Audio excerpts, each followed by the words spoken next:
Continuação da leitura do livro Novas Formas de Amar, da Regina Navarro Lins. Você só pode ter olhos para mim e eu para você. Este é o relato de Mário, 38 anos. Estou casado há 6 anos e não havia pulado a cerca porque a relação amorosa com minha mulher é ótima. Mas conheci uma colega de trabalho de outro estado que estava visitando a empresa e rolou o maior clima. Não tinha como dizer não. Fomos para um motel depois de um almoço com os colegas da empresa. Foi a maior vergonha, não consegui. Desliguei o celular e fiquei pensando o tempo todo na minha esposa, que ela ia ligar. A minha colega riu e disse que acontece, mas foi um vexame. Depois disso, resolvi testar a minha função sexual fora de casa e arrastei outra colega. Aconteceu a mesma coisa. A exclusividade sexual é uma cobrança mais séria numa relação estável. Quando se discute sobre o tema, muitos dizem que vale o acordo que foi feito entre o casal. Mas eu nunca soube de alguém que tenha feito um acordo de ser exclusivo. Nem é necessário conversar sobre o assunto ao iniciar o namoro.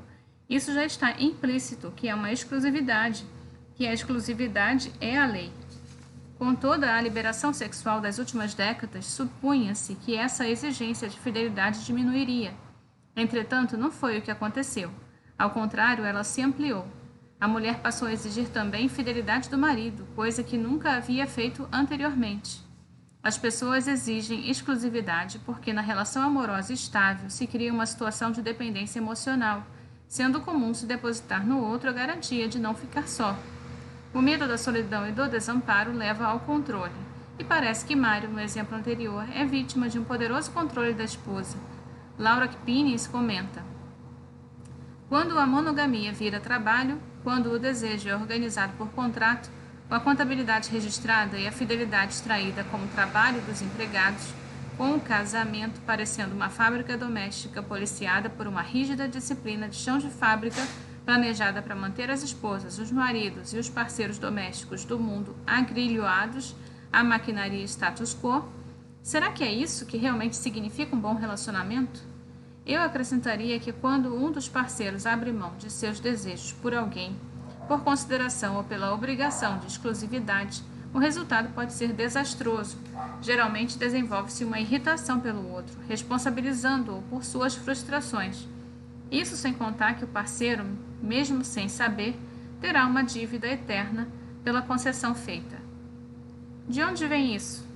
Dentro do útero da mãe, numa relação simbiótica, a pessoa obtém a satisfação imediata de todas as suas necessidades. Desconhece a fome, o frio, a sede, a falta de aconchego. Ao nascer, precisa respirar com os próprios pulmões, reclamar da fralda molhada, desesperar-se com a cólica. É tomada por um profundo sentimento de falta.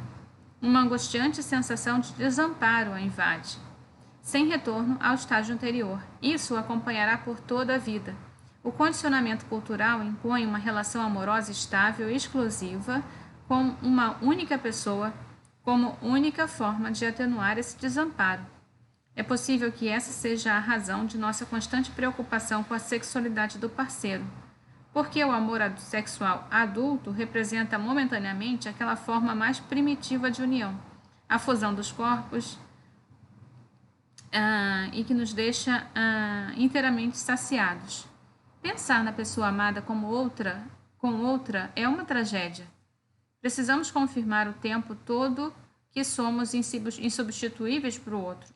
A monogamia, por conseguinte, é a vaca sagrada do ideal romântico, pois é o que marca que somos especiais. Fui escolhida e outras foram recusadas. Ao dar as costas para outros amores, você confirma que eu sou única. Quando você pensa ou toca em outra, minha importância é abalada. A difícil monogamia. Esse relato é da Vivian, de 42 anos. Sou casada há 15 anos sem nunca ter pensado em trair meu marido. Há algum tempo comecei a me relacionar mais intimamente com um homem que trabalha na mesma empresa que eu. Almoçamos sempre juntos e ele me conta seus problemas com a ex-mulher. Sou uma amiga e confidente. Acontece que me sinto atraída por ele e ele confessou que me deseja também. Tivemos uma relação, o sexo foi ótimo, mas sinto culpa por isso. Na verdade, eu amo meu marido e não quero perdê-lo. Se contar sobre essa infidelidade, eu tenho medo de que ele nunca vá confiar em mim e que vai querer se separar. Sentir desejo por alguém que não seja o parceiro fixo é comum. Viver ou não essa experiência depende da visão de cada um, a visão que ele tem do sexo. Não é evidente que o amor se faça somente aos pares. Não é evidente que o equilíbrio social se assente somente em famílias monogâmicas. Também não é evidente que os discursos em prol da não monogamia sejam eficazes na ruptura das normas que regulam a afetividade e a sexualidade.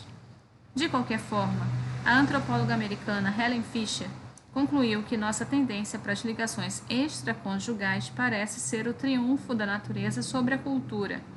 Em um estudo realizado na Inglaterra, dirigido a mulheres que trabalham fora, 2/3 das casadas ou com companheiro estável responderam ter tido relações sexuais fora do casamento.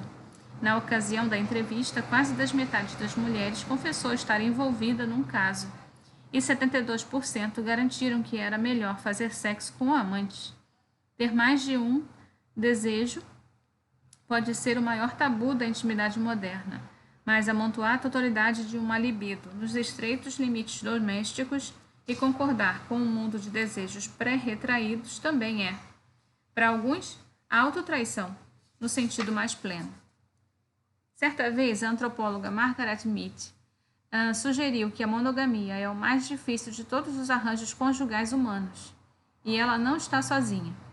David Barash e Judith Lipton dizem que os recentes desenvolvimentos da biologia da evolução, combinados com as mais recentes tecnologias, simplesmente indicam que não há dúvida de que o desejo sexual por múltiplos parceiros é natural. Ele é. Da mesma forma, simplesmente não há nenhuma dúvida de que a monogamia não é natural. Ela não é. A psicóloga Noeli Montes Moraes acredita ser um equívoco tentar fundamentar a exigência de exclusividade, dando-lhe caráter de norma moral e jurídica. Os estudos da etologia, da biologia e da genética não confirmaram a monogamia como padrão dominante das espécies, incluindo a humana. É comum valorizar o controle dos sentimentos e nada do que é espontâneo é bem visto, pois pode ameaçar a moral vigente. Essa moral se baseia em ideias abstratas e arbitrárias de certo e errado, tomadas como leis naturais. É considerado impossível se apaixonar por alguém estando envolvido com outra pessoa. Mas o enamoramento, acredita ela, é um ato de libertação da dependência de vínculos e pactos. Um dia, conversando com a psicoterapeuta e escritor José Ângelo Gaiarsa, perguntei como uma vida a dois poderia ser realmente satisfatória. Ele me respondeu: eu só achei 2 soluções até hoje. Uma na minha vida, casei 5 vezes e diria que o casamento que dura de 4 a 7 anos pode ser interessante, dependendo da pessoa, circunstâncias e tudo mais. A segunda, hoje, o que eu consideraria ideal, eu diria que é poder ter 2, 3, 4 mulheres amigas, eventualmente coloridas, e elas também terem 2, 3, 4 homens. Eu acho que seria a solução. Mesmo os bons amigos podem não ter vontade de ver sempre. Há certos dias em que você diz: se ele vier aqui hoje vai ser um saco. É quando se está casado, é a mesma coisa. Pensavam que elas eram fiéis. Pensavam que elas eram fiéis. Pesquisas genéticas em insetos, tartarugas, aves, em praticamente todos os mamíferos, demonstram que a infidelidade feminina é a arma decisiva no processo de seleção natural. Nos pássaros, por exemplo, a necessidade de construir ninhos, protegê-los e alimentar seus filhotes é considerada justificativa para o comportamento monogâmico de várias espécies, porque os machos só investiriam tanta energia quando seguros da paternidade. Mas pesquisas têm revelado que a poligamia entre pássaros é muito frequente, e é mais frequente do que se imaginava. Patricia Gowat, da Universidade de Geórgia, nos Estados Unidos, verificou que apenas cerca de 10% dos filhotes carregavam os genes do pai social ao testar o DNA, em 180 espécies de pássaros cantores, acasalados em liberdade segundo padrões aparentemente monogâmicos. O mesmo ocorre com os melros de asa vermelha. Durante a época do acasalamento, eles sobrevoam grandes regiões pantanosas em busca de território para se fixarem. Diversas fêmeas juntam-se a um único macho no território deles e a acasalam aparentemente apenas com ele. Cientistas realizaram vasectomia em alguns machos antes da época do acasalamento. Depois, as fêmeas copularam com eles e fizeram ninhos em seus territórios, como de costume. Para surpresa dos pesquisadores, muitas delas foram fertilizadas, o que significa que essas fêmeas não haviam sido fiéis a seus parceiros. Para se certificarem, os cientistas tiraram amostras de sangue das 31 fêmeas da espécie. Em quase metade dos ninhos havia um ou mais filhotes, cujo pai não era o dono do território. A maior parte das fêmeas havia copulado com invasores ou com o macho do território vizinho. Sites para encontros extraconjugais. Os sites que se propõem a facilitar que homens e mulheres encontrem parceiros para o sexo fora do casamento ganham cada vez mais espaço em vários países. O site americano Ashley Madison tem milhões de inscritos e o slogan é: "A vida é curta, curta um caso". Léo, de 42 anos, casado há 15, arquiteto, é frequentador assíduo do site. Adoro minha mulher e nossas 2 filhas. Não me passa pela cabeça a separação. Mas minha vida mudou para melhor depois que eu passei a ter sexo com outras mulheres. Marco encontros na cidade em que moro, mas também quando viajo ao trabalho. Neste caso, dependendo dos dias em que vou ficar na cidade, já vou com tudo agendado. Onde moro, tenho encontros frequentes com uma advogada, também casada. A gente já se encontra há 2 anos, mais ou menos 2 vezes por mês. Conversamos pouco, mas no principal é o prazer sexual que um proporciona ao outro. Catherine Hacking, socióloga inglesa, pesquisadora da London School of Economics, desafia a moral conservadora ao afirmar em uma entrevista à revista Época que ter um caso faz bem para o casamento.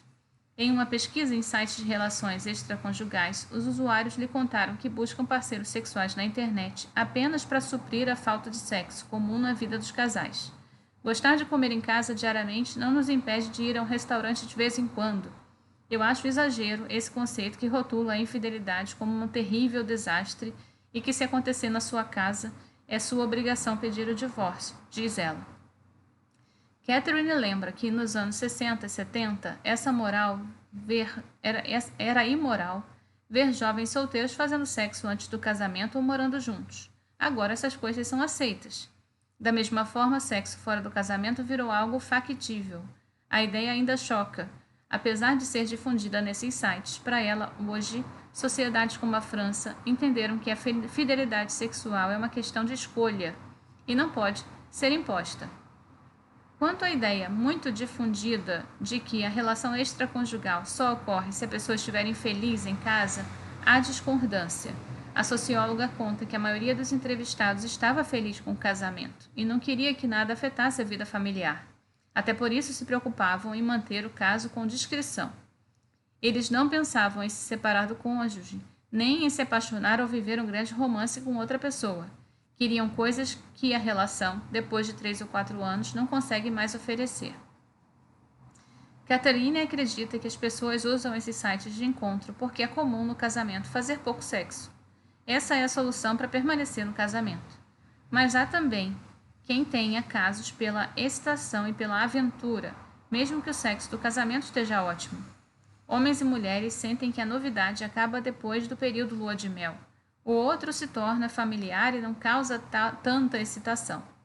As pessoas gostam da segurança de um casamento, mas também sonham com fortes emoções. Querem se sentir atraídas e desejadas. Os casos oferecem de volta a empolgação com o jogo sexual, a fantasia aventureira, a afirmação da individualidade. Para ela, a pílula descomplicou o sexo casual e os sites de encontro para relações extraconjugais facilitaram a vida de muita gente. Reuniram pessoas que não querem terminar o casamento, mas desejam sexo sem envolvimento emocional. São relações simétricas, em que 2 partes concordam em manter um caso escondido para não constranger o marido ou a esposa. E conclui: um bom caso extraconjugal pode até melhorar o casamento na medida em que deixa as pessoas mais felizes e bem-humoradas.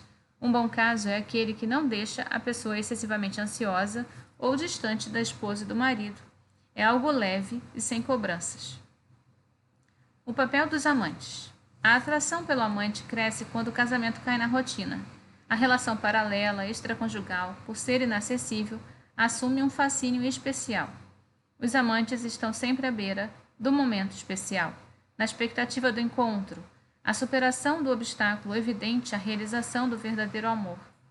O afastamento do mundo cotidiano é exatamente o que promove sua qualidade extraordinária.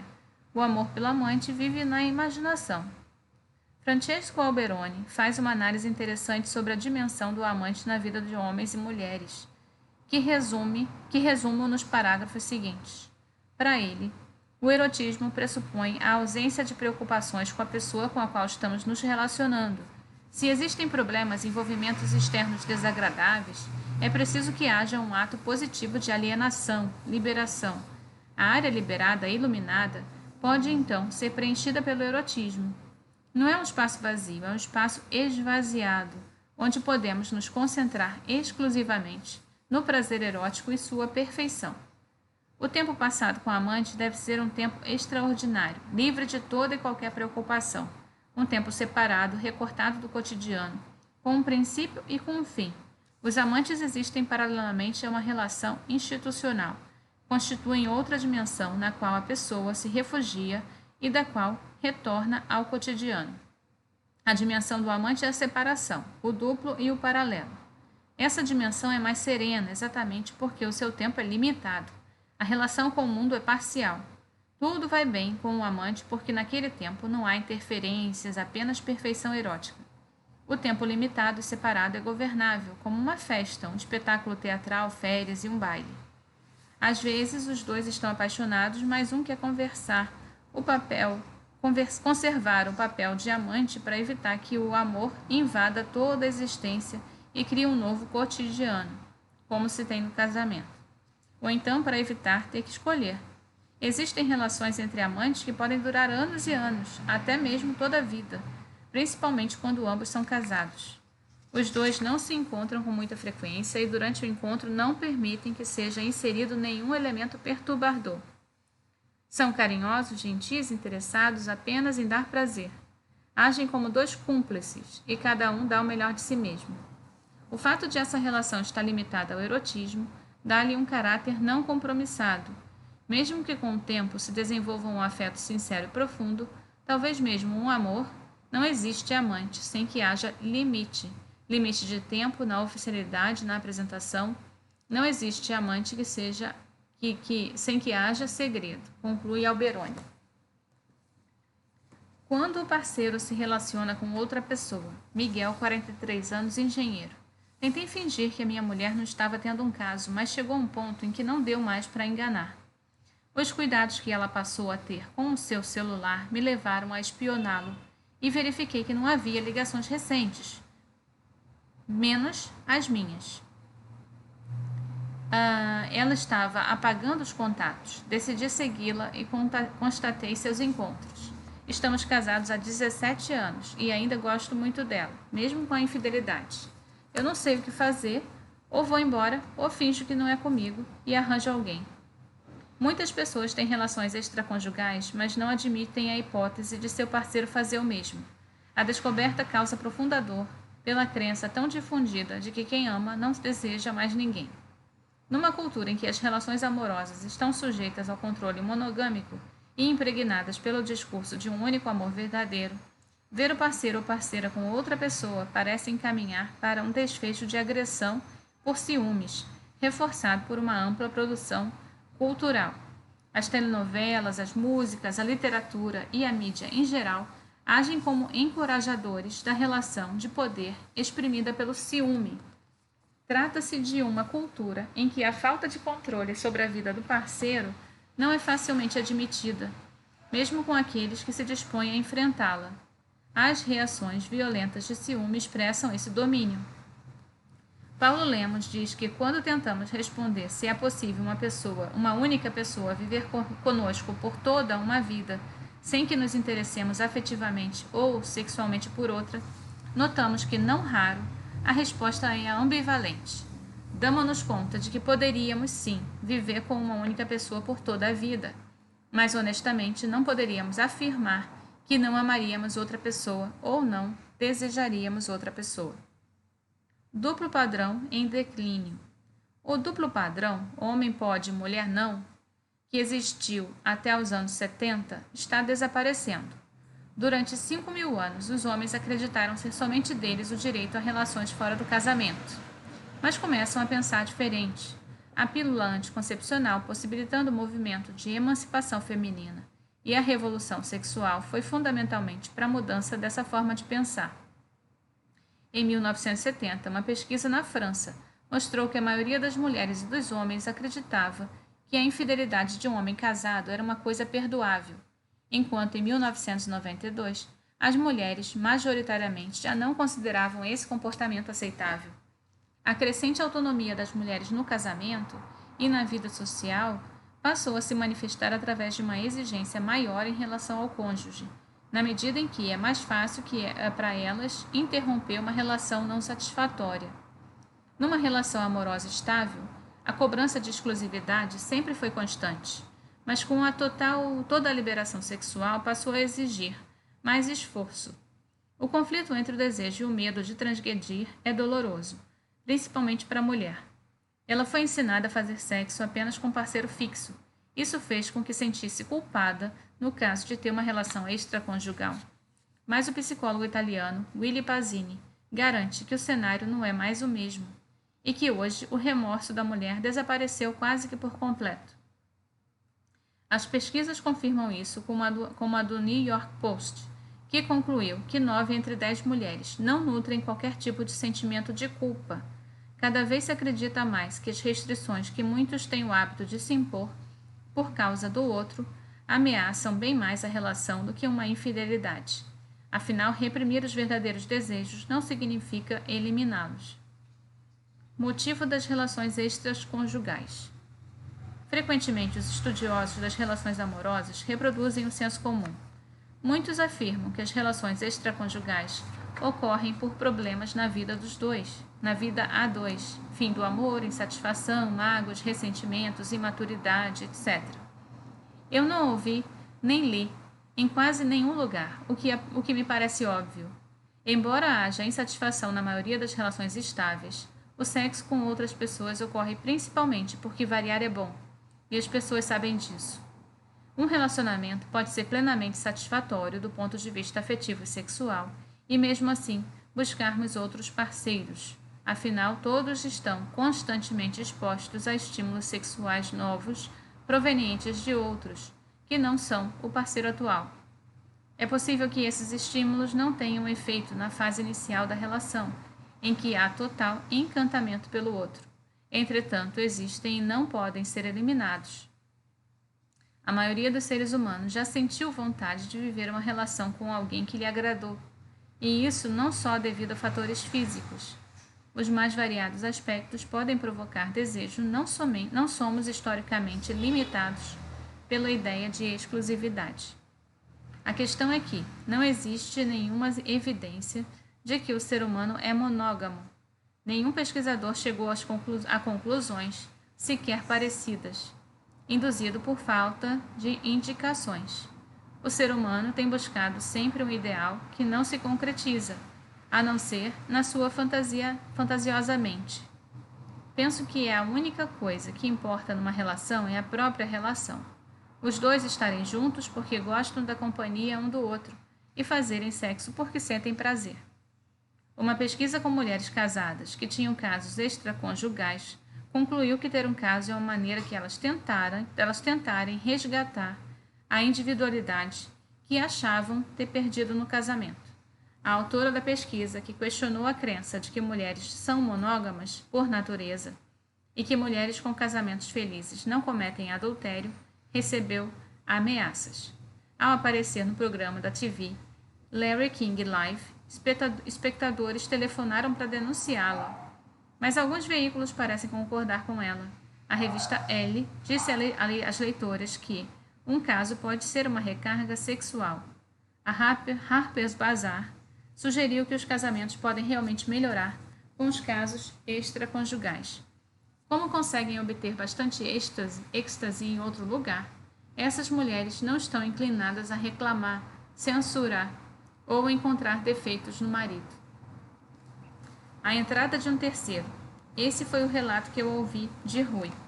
Sou médico, 27 anos e tenho um namorado de 28. Moramos juntos há uns 8 meses. Gosto muito dele, estou feliz com a nossa casa. Nosso relacionamento é aberto, mas na prática isso não está funcionando. Sempre que fico com alguém, ele sofre, fica péssimo, muito triste. Sente ciúmes e ódio, ameaça ir embora, passa os dias desanimado com o namoro e com a vida. Eu faço sexo com várias pessoas, tenho alguns romancezinhos paralelos. Nunca levo nada adiante, só quero me divertir. Já ele nunca fica com ninguém. Nas poucas vezes em que ficou, não se empolgou muito. Esse desequilíbrio o incomoda. Eu entendo, mas não sei o que fazer. Acabo mentindo para ele quando vou encontrar outra pessoa, o que destrói totalmente a ideia da relação aberta. E quando ele me pega na mentira, tudo fica pior ainda. Ele já não aguenta mais as minhas mentiras e puladas de cerca, mas eu não suporto a vida da monogamia. Bem, continuo aí na próxima leitura.